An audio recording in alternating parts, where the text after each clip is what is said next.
इंसान ने चांद पर कदम रखा, दुनिया की बुलंद तरीन इमारतें बनाईं और समंदर के नीचे टनल बनाकर बर्र-ए-आज़मों को जोड़ दिया है। लेकिन जब बात एहराम मिस्र की आती है, तो आज के इंजीनियर्स भी हैरान रह जाते हैं। 4500 साल पुराना ये राज आज की टेक्नोलॉजी को चैलेंज कर रहा है। अगर हम 2026 में वैसा ही एक अजीम पिरामिड दोबारा बनाना चाहें, तो हमें किन चैलेंजेस का सामना करना पड़ेगा? खूफू का अजीम पिरामिड 147 मीटर ऊंचा और 12 एकड़ पर फैला हुआ है। ये 40 मंजिला इमारत जितना ऊंचा और 10 फुटबॉल फील्ड्स जितना चौड़ा है।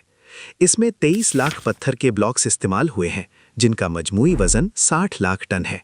हर पत्थर का वजन 2 टन से लेकर 80 टन तक है। आज के दौर में सबसे पहला चैलेंज ज़मीन का इंतखाब है। इतने भारी ढांचे के लिए रेतली नहीं, बल्कि इंतहाई मुस्तहकम ज़मीन चाहिए, वरना ये अपने वजन से धंस जाएगा। गीज़ा प्लेटो जैसी ज़मीन और कानूनी इजाज़तनामों पर तकरीबन $120 मिलियन यानी 3,360 करोड़ पाकिस्तानी रुपए खर्च होंगे। इसकी बुनियाद के लिए 5 लाख टन कंक्रीट दरकार होगा, जिसकी लागत ही $400 मिलियन तक जा पहुंचेगी। दूसरा बड़ा मसला 23 लाख पत्थरों की कटाई है। अगर हम इसे 5 साल में मुकम्मल करना चाहें, तो हमें 250 डायमंड वायर 100 मशीनें चलवानी होंगी।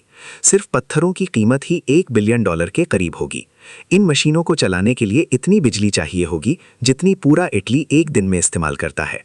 इन पत्थरों को 900 किलोमीटर दूर से लाने के लिए 2400 हैवी ड्यूटी ट्रकों का बेड़ा दरकार होगा। तामीर के दौरान 80 टन वजनी ब्लॉक्स को बुलंदी पर पहुंचाने के लिए दुनिया की ताकतवर तरीन क्रेनों का नेटवर्क बनाना पड़ेगा, जिसका किराया और देखभाल $300 मिलियन तक होगी। अगर हम इसमें 3000 वर्कर्स की तनख्वाहें और सफ़ेद लाइमस्टोन की फिनिशिंग भी शामिल करें, तो इस पूरे मेगा प्रोजेक्ट की कुल लागत तकरीबन $2.95 बिलियन यानी तकरीबन 8200 करोड़ पाकिस्तानी रुपए बनती है। इतनी रकम में दुबई का पाम जुमेरा या कतर का गैस प्लांट तैयार हो सकता है। नतीजा, आज की मादा परस्त दुनिया में $3 अरब एक ऐसे प्रोजेक्ट पर लगाना जिसका बज़ाहिर कोई माली फ़ायदा ना हो, नामुमकिन लगता है। लेकिन ये हिसाब किताब हमें ये ज़रूर बताता है कि 4500 साल पहले के इंसानों ने बगैर जदीद मशीनों के जो कारनामा सरअंजाम दिया, वो आज भी इंसानी अक्ल को दंग कर देने के लिए काफ़ी है।